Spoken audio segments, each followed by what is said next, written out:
जय श्री शनिदेव। शनिवार व्रत की कथा पढ़ने और सुनने से सभी संकट दूर होते हैं और शनिदेव मेहरबान रहते हैं। शनिवार को शनिदेव की पूजा अचूक मानी गई है। इनको प्रसन्न करने के लिए शनिवार की व्रत कथा का विशेष महत्व है। मान्यता है इसके प्रताप से शनि की महादशा में भी राहत मिलती है।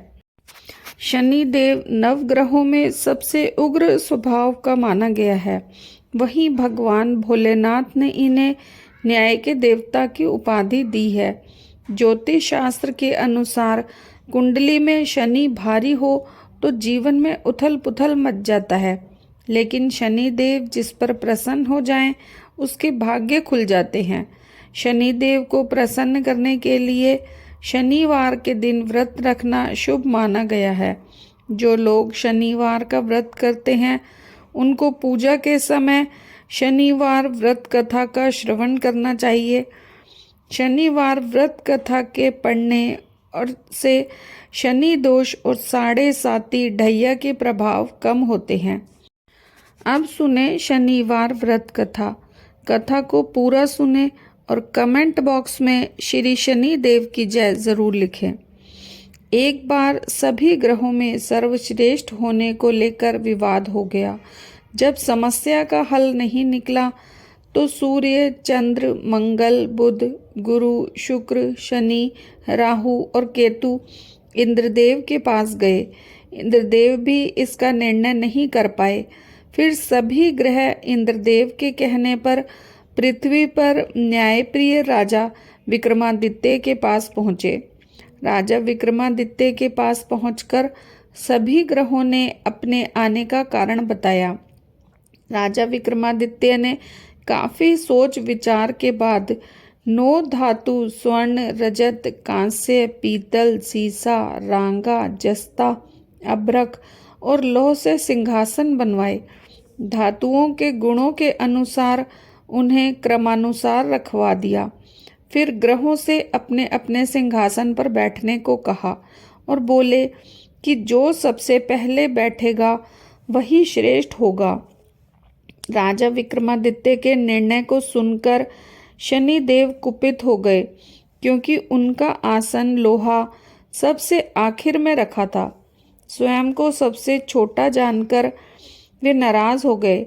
शनिदेव ने चेतावनी के अंदाज में कहा कि राजा, आपने मेरा अपमान किया। आप मेरी शक्तियों से परिचित नहीं हैं। शनि की महादशा में व्यक्ति का सर्वनाश हो जाता है। शनिदेव क्रोध में राजा की सभा से चले गए, लेकिन कुछ दिन बाद राजा विक्रमादित्य पर शनि की महादशा शुरू हो गई। शनिदेव घोड़ों का व्यापारी बनकर उनके राज्य में आए। राजा विक्रमादित्य उनके घोड़े खरीदने का आदेश दिया।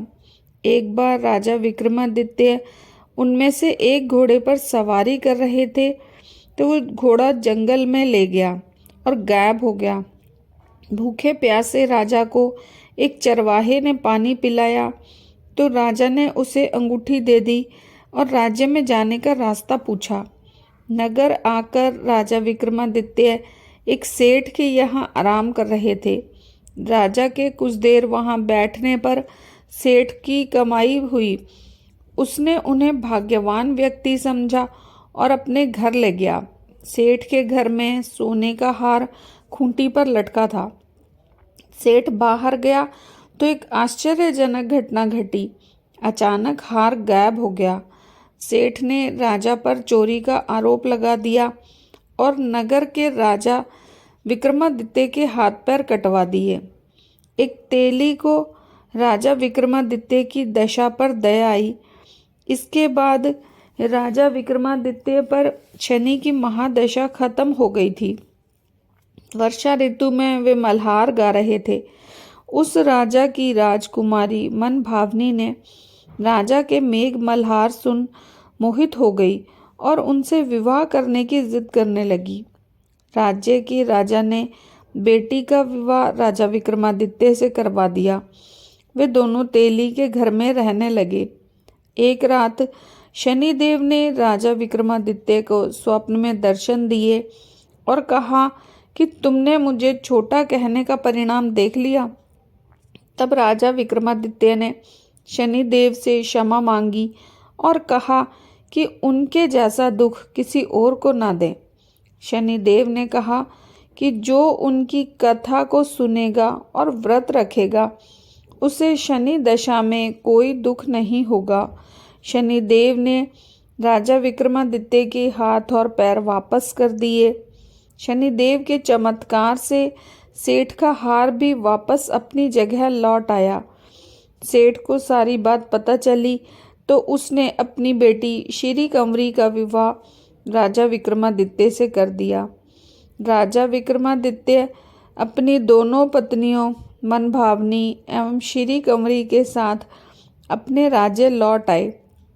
राजा विक्रमादित्य ने पूरे शहर में घोषणा की कि शनि देव ही सब ग्रहों में श्रेष्ठ हैं। शनिवार को शनिदेव की पूजा, कथा और व्रत करने वालों पे वे प्रसन्न होते हैं।